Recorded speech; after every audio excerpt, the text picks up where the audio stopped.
পৃথিবীতে কখনো কাউকে কারো দেহ নিয়ে, চেহারা নিয়ে, গঠন নিয়ে, রং নিয়ে হাসি ঠাট্টা করবেন না।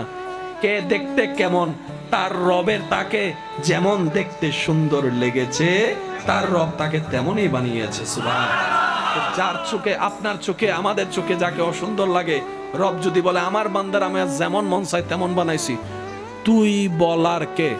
সেদিন তো আমাদের কোন উত্তর। সেজন্য বাতিকে ঘৃণা করেন না।